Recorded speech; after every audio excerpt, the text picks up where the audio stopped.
Bonjour à tous et toutes et bienvenue dans Se Sentir Bien, le podcast qui est là pour vous aider à devenir votre propre coach. Je suis Esther Taïfé, coach certifiée, et dans ce 227e épisode, on va parler de charge de travail et de charge mentale. Chaque vendredi, on se retrouve ici pour parler vision du monde et épanouissement personnel. Mon objectif ? Vous aider à réaliser les vôtres, mais sans sacrifier votre santé mentale en chemin. Au programme, du partage d'expérience, de la vulnérabilité, du pragmatisme et des outils de coaching concrets pour vous aider à vous sentir bien. Pour mettre en application tout ça, je vous accompagne au-delà du podcast. Vous pouvez rejoindre la communauté SSB, j'ai nommé la salle de sport de votre cerveau, où vous êtes déjà des centaines à changer votre vie chaque jour. Plus d'informations sur ça en fin d'épisode parce que pour l'heure, je vous invite à ouvrir bien grand vos oreilles et à profiter de ce que j'ai à vous dire aujourd'hui. Belle écoute.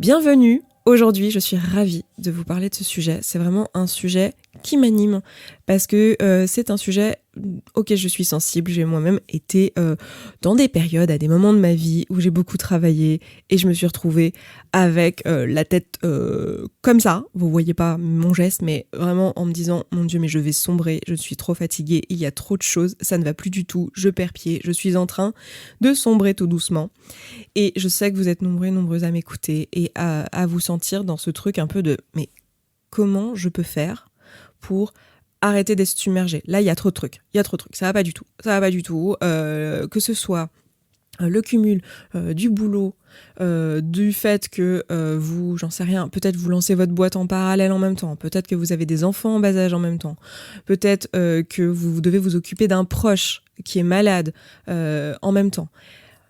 Et il y a ce truc un petit peu de cumul et de « Mon Dieu, mais comment je vais faire pour organiser mes journées ?» avec de plus en plus de travail, avec l'impression que ça n'en finit jamais, en fait. Et que peut-être c'est moi qui m'organise mal, ou peut-être il y a des trucs qui doivent virer, peut-être qu'il faut que je me mette à 80%, peut-être qu'il faut que j'arrête certaines activités. Tuez pas vos enfants.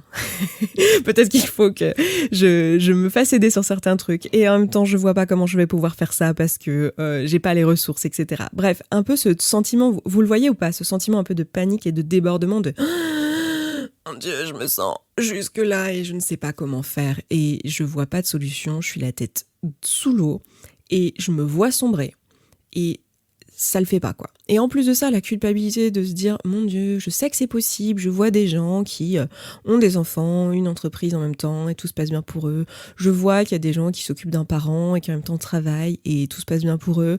Pourquoi est-ce que moi j'y arrive pas? Je devrais y arriver, je me noie dans un verre d'eau, gna gna gna gna gna. » Enfin, vous le voyez ou pas? Je sais que ça nous arrive à tous et toutes quasiment dans notre vie à un moment donné d'être dans ce truc et de se dire « Ok, je m'en sors pas, j'ai besoin d'aide, j'ai besoin de sortir la tête de l'eau, j'ai besoin de clarifier ce qui se passe et d'organiser un petit peu tout ça. » Soit parce que là, c'est urgentissime, parce que ça va plus, soit parce que j'ai pas envie que ça m'arrive. Genre, je suis en train de travailler à 80%, j'ai pris un 20% de mon temps pour lancer mon projet personnel et j'ai pas envie de terminer sur les rotules. Et j'ai envie d'anticiper ça. Aujourd'hui, on va se parler de ça. On va se parler de la charge de travail. Et j'ai envie de vous proposer 4 éléments, j'ai envie de dire 4 tips, astuces, idées, pistes qui vont vous permettre, je le pense, dans la pratique, dans le monde concret, des trucs très concrets, très pratico-pratiques, d'éviter les principaux écueils quand on a ce type de personnalité et quand on vit dans une société comme la nôtre en plus là qui est vachement dans le faire toujours plus, etc. Pour s'éviter de terminer sur les rotules et de pas se sentir bien, parce qu'en fait faut se rappeler que si vous faites toutes les choses comme ça que vous faites actuellement, c'est parce que c'est des choses que vous aimez, c'est parce que c'est des choses qui apportent quelque chose à votre vie, dont vous voyez la valeur. Et l'idée, c'est de prendre plaisir à ça. L'idée, c'est que ça vous épanouisse et qu'effectivement, ce soit super et que vous passiez votre meilleure vie. Donc, à aucun moment, il est question de se sacrifier et de terminer sur les rotules en le faisant. Si on fait ça, c'est qu'on a manqué quelque chose. Mais ce qu'il faut comprendre, c'est qu'en fait, tout ça, ça s'apprend. En fait, ça c'est un truc que j'ai appris un peu à mes dépens quand je me suis lancée à mon compte et ces dernières années, c'est qu'en fait, gérer plusieurs choses en même temps, plusieurs projets, plusieurs activités de nature différente dans la semaine, donc le travail, ne serait-ce que juste le travail et la vie de famille, hein. En fait, c'est quelque chose qu'on nous apprend jamais et qui, en fait, nécessite une certaine compréhension de ce qui se passe pour nous et de comment fonctionne le cerveau face à ça, en fait. Ce podcast, il m'a été inspiré notamment d'une amie collègue et ancienne coachée d'il y a longtemps, qui m'écoutera peut-être, si tu m'écoutes, tu vas te reconnaître, et qui m'a dit, qui est psychologue, elle est psychologue en Belgique, et elle me disait, en ce moment, il y a énormément de gens qui avec l'actualité, l'anxiété globale, autour de la crise sanitaire, autour de la crise économique, de la guerre, etc., il y a beaucoup de gens qui demandent la thérapie, et je sais pas comment faire pour travailler moins. J'ai peur de travailler trop et de m'épuiser et de pas pouvoir aider les patients que j'aide déjà. Et ça, c'est typiquement quelque chose que je comprends et que je reconnais. Donc, là, du coup, c'est un métier qui est similaire au mien. Donc, en fait, c'est pas le même, mais c'est un métier où je rencontre les mêmes problématiques. Donc, j'ai des idées d'à quoi ça peut ressembler, mais c'est quelque chose que je vois aussi dans d'autres métiers. Notamment, cette semaine, ou la semaine dernière, je sais plus, je coachais certaines personnes dans la communauté et il y en avait une en freelance qui disait justement avoir cette difficulté à avoir plusieurs clients en même temps, de comment gérer en fait, de pas se mettre trop de charges et en même temps de pas pouvoir dire non face au travail parce que y a toujours des obligations, des choses comme ça, et d'avoir un peu l'impression de s'auto-exploiter en fait en travaillant comme ça en freelance, parce qu'en fait c'est nous-mêmes qui nous mettons de la charge sur le dos et en même temps si on se fait pas ça, on n'a pas de boulot et on peut pas payer les factures, et on a la même sensation avec les activités personnelles ou avec la famille. On se dit mais c'est moi en fait qui ai décidé que c'était important pour moi de m'occuper de ma mère qui est en mauvaise santé, finalement je peux m'en prendre qu'à moi-même, et en même temps avoir ce sentiment d'obligation de oui mais en fait ça a du sens pour moi de faire ça, et parfois d'être dans une obligation matérielle de faire certaines choses. Et donc comment est-ce qu'on peut se sortir de ça ? Comment est-ce qu'on peut ne pas se retrouver sous l'eau et sombrer, en fait ? Sachant qu'on a tous et toutes, là, on vit dans un monde où on a des activités, où on est très actif, où on fait plein de choses. Et en fait, déjà, la première chose que j'ai envie de vous dire, c'est que c'est tout à fait possible de faire plusieurs projets en même temps, d'avoir plusieurs choses qui nous tiennent à cœur, sans faire de burn-out. Sans faire de burn-out, personnel, sans faire de burn-out professionnel, c'est possible. Alors attention, quand je vous dis ça, je ne suis pas en train de vous dire que si vous êtes en train de faire un burn-out, c'est bien votre faute, parce qu'en fait c'était possible de faire autrement et vous n'avez pas réussi à faire autrement. Non, bien sûr que non. Je dis pas que c'est facile et que c'est naturel, parce qu'en fait pour la plupart d'entre nous, on sait pas faire, on l'a pas appris en fait, et c'est normal. Mais sachez que c'est possible. Alors, avant de décider que c'est une question de problème de temps, et de se dire « Oh là là, je fais trop de trucs, je vais me mettre à mi-temps dans mon travail, ou à 80%, ou je vais diminuer mon nombre de... j'en sais rien, d'heures de sommeil, de machin. » Avant de penser que c'est une histoire de temps, j'ai envie de vous proposer de voir que c'est peut-être plutôt une histoire de charge mentale. Très souvent, quand on dit « je suis débordée », en fait, c'est souvent une histoire de bande passante et de cerveau qui sature sous les décisions et sous les actions à prendre. C'est pas forcément que le volume d'actions ou de décisions mises bout à bout en termes de temps excède un temps raisonnable de travail ou d'activité dans la semaine. Parfois c'est le cas, évidemment les journées ne sont pas extensibles, donc si c'est votre cas, et on arrive à une limite à un moment donné qu'on ne peut pas dépasser, on est bien d'accord, mais bien avant ça, bien avant que ça soit une histoire de excuse-moi meuf, mais en fait t'as que 24 heures dans ta journée, tu peux pas travailler 20 heures par jour, ce n'est pas possible. Mais avant d'en arriver là, souvent ce qui se passe avant, c'est qu'on commence à être fatigué parce qu'en fait on a de la bande passante et ce que j'appelle la charge mentale, ce qu'on appelle la charge mentale, qui est en train de saturer en fait. Genre on est en train de bugger parce qu'il y a trop de choses dans notre esprit. Et ce qui est intéressant, c'est que j'ai envie de vous proposer, et si vous êtes dans ce cas-là, vous allez vous reconnaître, mais en fait, ce qui fait que je peux affirmer ça, c'est que ça arrive très souvent d'être à 80%, justement, de se mettre à 80% en se disant voilà, ça va me laisser un jour de plus, je vais pouvoir justement souffler, avoir plus de temps, et en fait, de pas voir ce sentiment d'épuisement se ralentir, en fait, de dire mince, j'ai une journée de plus, et en fait, je sature quand même. Ou d'être au chômage, d'être actuellement dans une période de chômage et d'être en train de lancer une activité ou d'être en train de reprendre des études et d'avoir que ça finalement à faire et d'être quand même en saturation. Donc on sait que c'est pas une histoire de temps, vous voyez, dans ces cas-là. Et c'est atroce parce qu'en plus quand on le sait, ou quand on en a l'intuition, on se culpabilise encore plus parce qu'on se dit bon, c'est vraiment moi qui suis nul. Non, en fait, c'est juste qu'il vous manque l'information de voir que, en fait, parfois, oui, il y a trop de charge de travail en termes d'heures, mais très souvent, avant qu'on en arrive là, c'est d'abord un problème de charge mentale. Qu'est-ce que c'est que la charge mentale ? C'est le fait d'avoir en tête en permanence des tas de sujets et des tas de décisions et de prendre la responsabilité et d'avoir toute notre bande passante qui est prise par tout un tas de choses. Donc ça peut aller de la liste de courses à aujourd'hui au boulot, faudra pas que j'oublie, mais il faut que le mail il parte pour 10 heures. Puis ensuite, ah oui, il y a la réunion avec bidule chose. Ah oui, puis mince, ah oui, c'est vrai les courses, attends.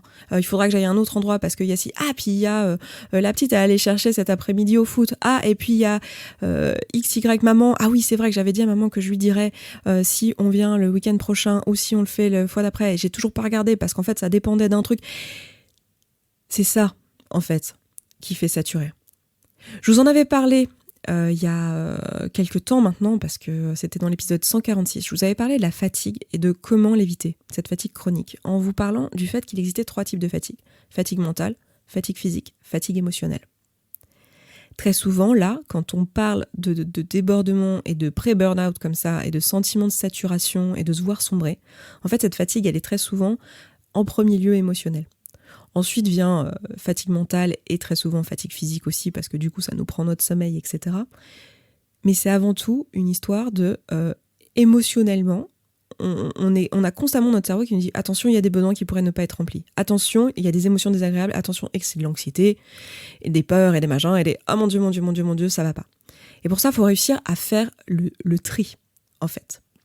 Il faut réussir à faire le tri. Alors j'ai 4 éléments à vous proposer pour ça. Le premier, et ça, on a un outil qui est disponible sur le site, sur se-sentir-bien.coach et qui est dans la communauté si vous vous inscrivez à la communauté, qui est un outil dans une boîte à outils qui s'appelle Gestion de projet. Donc si vous avez envie d'aller voir ça et d'avoir un PDF pour être guidé là-dessus, ça va regrouper pas mal des choses que je vous dis là. Mais sinon, je vais évidemment vous le donner à l'oral. C'est un outil qui s'appelle Gestion du temps, je crois, ou Emploi du temps, ou quelque chose comme ça, qui porte pas forcément très très bien son nom. Mais la première chose que je vous propose dans cet outil, c'est de faire l'inventaire de toutes les tâches que vous faites dans votre semaine et de les classifier par qu'est-ce qui vous donne de l'énergie, qu'est-ce qui vous en prend. Et quand je dis toutes les tâches, c'est toutes les tâches. Se brosser les dents, faire les courses, dormir, faire caca, ça en fait partie. Toutes les tâches. L'envoi des mails au boulot, déposer la petite à l'école, tout. Juste faire l'inventaire des tâches. Et déjà, rien que ça, vous allez vous rendre compte que oui, il y a de quoi être saturé. En fait, que vous êtes légitime à être saturé, que oui, il y a beaucoup de choses, que ça prend des formes très différentes, que c'est des choses de nature différente, et que c'est normal que votre buffer soit en surcharge. Donc là, il va falloir ensuite, à partir de ça, agir. Déjà, prendre conscience de ce qui me donne de l'énergie, de ce qui m'en prend. De me rendre compte qu'en fait, il y a des choses qui vont m'épuiser émotionnellement, et il y a des choses qui, à l'inverse, vont me faire du bien émotionnellement. On va le faire ensemble, cet outil-là, le mois prochain. Au moment où vous écoutez ça, on ne sera pas loin puisque c'est au mois de février. On va se parler de l'organisation et de l'hygiène et de l'écologie personnelle au quotidien, de l'hygiène de vie, etc., de comment gérer ça. Et cet outil, on va le faire ensemble, en fait, dans la commu. Il y a l'un des appels hebdomadaires qui est prévu là-dessus, donc on le fera en direct. Mais ce que vous allez vous apercevoir, c'est qu'en fait, il y a beaucoup de choses que vous faites qui, en fait, ne sont pas importantes, ne sont pas urgentes, ne sont pas des choses ce sont des choses où en fait vous vous dites il faut, je dois.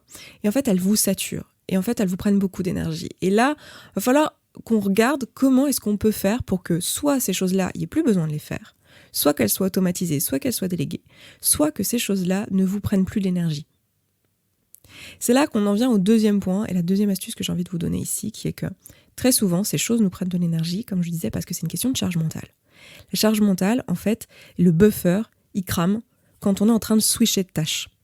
Si vous êtes... Et alors là, je suis très concernée par ça parce que moi, j'ai un TDAH et c'est un trouble de l'attention. Et c'est typiquement un truc auquel je suis hyper sensible parce que, en fait, le TDAH, si vous voulez, c'est une difficulté exécutive. Donc il y a une espèce de bug dans mon cerveau quand j'essaye d'enchaîner des tâches. Et il y a un truc très très important que j'ai appris au sujet du TDAH et qui en fait vaut pour tout le monde. C'est juste que ça a des niveaux et des intensités différentes, mais ce sera votre cas quand vous êtes en surcharge. C'est qu'en fait, ce qui prend le plus d'énergie, c'est de passer d'un truc à l'autre. C'est d'avoir plusieurs choses à penser. C'est pas tant de devoir faire les courses, dans mon exemple tout à l'heure, qui prend trop d'énergie ou trop de charge. C'est ok d'avoir des courses à faire. Le problème, c'est que c'est en buffer, en fait, et que vous y pensez 4 fois par jour, 4 fois par jour, je suis gentille, et que, en fait, vous êtes toute seule à porter la charge, et qu'il y a ci, et qu'il y a là, et qu'il y a d'autres trucs qui s'interfèrent entre les deux. Donc, en fait, le deuxième élément que je peux vous proposer, la deuxième piste que je peux vous proposer, c'est de voir que vous pouvez, en fait, regrouper les tâches de telle sorte à ne pas être constamment en train de passer de l'une à l'autre. Vous pouvez en fait regrouper les tâches par nature et par type de charge mentale. Par exemple, plutôt que de vous dire voilà, je bosse à la maison, parce qu'en plus là, avec le télétravail, la charge mentale a saturé. Le nombre de tâches qu'on faisait dans la journée n'est pas forcément plus important, mais en fait, on sature. Pourquoi ? Parce qu'en fait, là où avant, quand on était à la maison, on s'occupait des tâches de la maison. Et quand on était au travail, on s'occupait des tâches de travail. Et du coup, quand on était à la maison, on pensait pas au travail. Quand on était au travail, on pensait pas à la maison. Et du coup, on n'avait qu'un seul truc dans notre buffer. Aujourd'hui, on est là, à la maison, en train de travailler en télétravail. On a une réunion à 10h. On fait nos petits mails avant. On dit, ah tiens, je vais lancer une machine. On lance une machine. On se dit, ah oui, il faudra que je l'étende tout à l'heure. Bah attends, à la pause, machin. Et en fait, on est en train, de faire le même nombre d'heures dans notre journée, mais en fait, on est en train de avoir constamment notre charge mentale qui, au lieu d'être avec un seul buffer, en fait, elle est avec 2. Il y a à la fois la maison et le boulot. Et donc, ça, cumulé sur tout un tas de petites choses, évidemment que ça sature. Donc, ce que je vous propose là comme deuxième piste, c'est de trouver une façon de regrouper votre charge mentale à un moment donné. De juste vous dire, ok, là, je suis en train de m'occuper de la maison, je fais le ménage, donc je fais les lessives, je fais les courses, machin, je range bidule, je change le lit, je gna, et je fais que ça, en fait. Et quand c'est plus l'heure, c'est plus l'heure. Et je ne pense plus à ça. Et je me prévois un moment dans la semaine, et quand ce sera ça, ce sera ça. Vous voyez, pour ne pas y repenser le reste du temps. Au boulot, la même chose.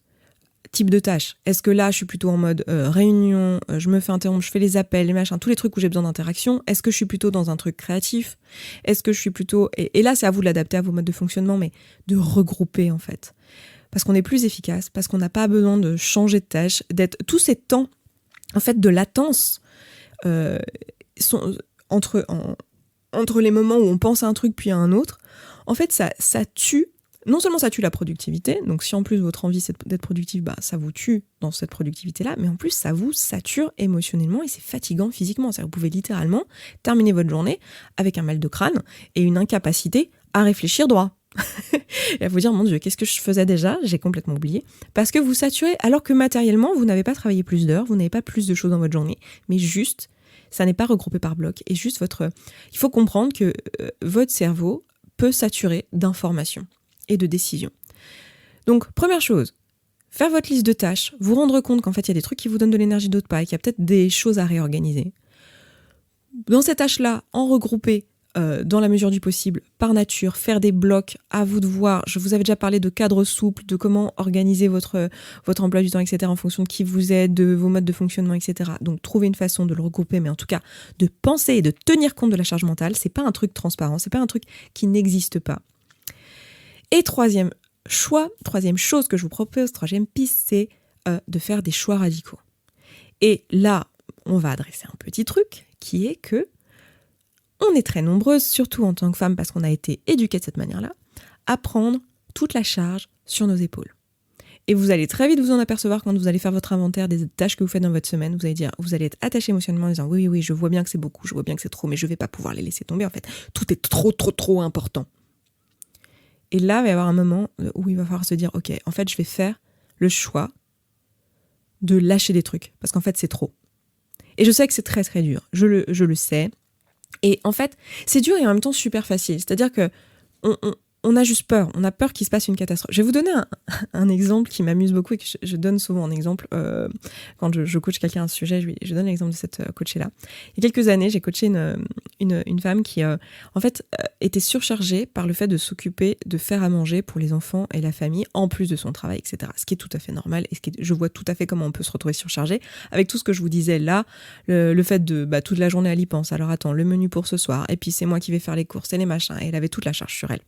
Et en fait, en tant que femme, on a tendance à prendre toute la charge du ménage parce que les autres ne la prennent pas. Et que si on le fait pas, il y a personne qui le fait. Et au boulot, parfois, c'est la même chose. Si on le fait pas, il y a personne qui le fait.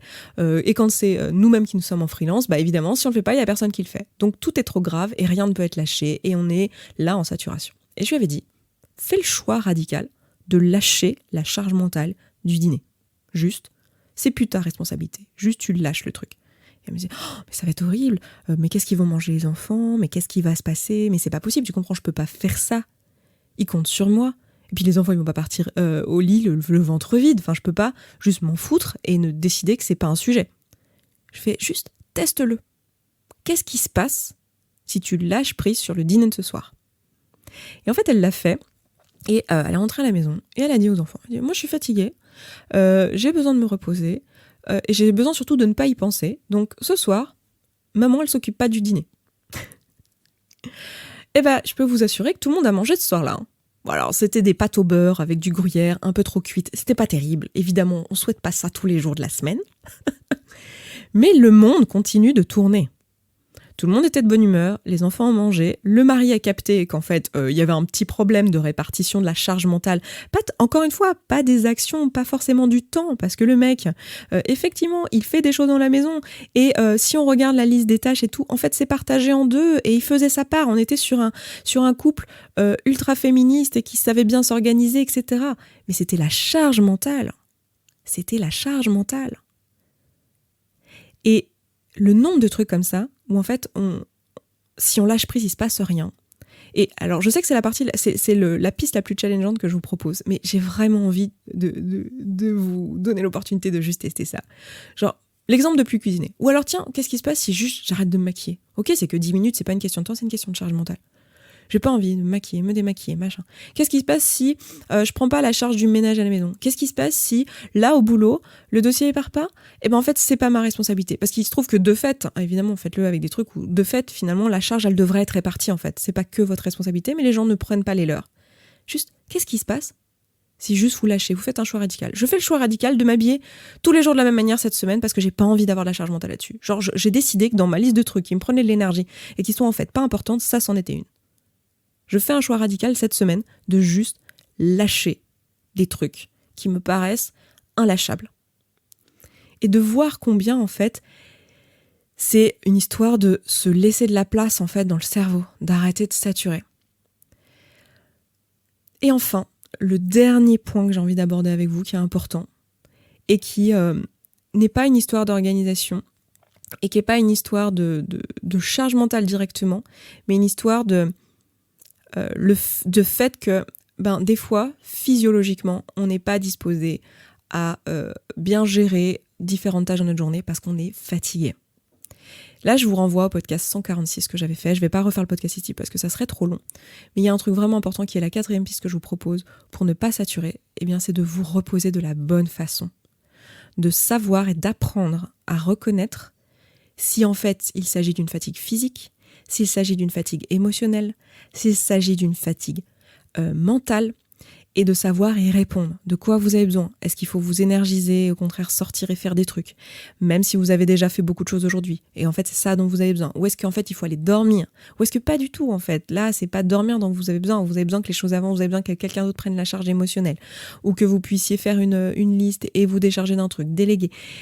De quoi vous avez besoin? Et ça, vous reposer de la bonne façon, c'est un truc qui s'apprend. De la même manière que apprendre à se rendre compte qu'en fait, oui, la charge mentale, c'est pas un truc fantôme qui n'existe pas et c'est réellement quelque chose qui vous limite et qui vous épuise, apprendre à reconnaître les signaux de son corps et savoir quel type de fatigue on est en train de vivre et comment y répondre, c'est aussi quelque chose qui s'apprend. Donc, voilà mes 4 pistes que j'ai envie de vous proposer aujourd'hui. On va travailler là-dessus dans la commune le mois prochain, donc si vous y êtes, vous êtes concerné en ce moment par ça, je pense que ça va beaucoup vous aider. On va faire 2 outils là-dessus. On va s'en parler dans les questions du jour, donc ça va être chouette. Si vous n'êtes pas dans la commu et que vous voulez nous rejoindre, vous êtes les bienvenus. C'est un endroit top pour faire ce genre de travail sur soi, parce que là on est vraiment sur du travail de tâches de fond. Et sinon, n'hésitez pas à aller regarder juste l'outil que vous pouvez télécharger en PDF et même juste mettre en application ces 4 points-là, les adapter à vous. Et puis voilà. Écoutez, j'espère que ce podcast vous aura été utile. Je m'arrête là pour aujourd'hui. Je vous souhaite un excellent vendredi, une excellente fin de semaine et je vous dis à vendredi prochain. Ciao, ciao.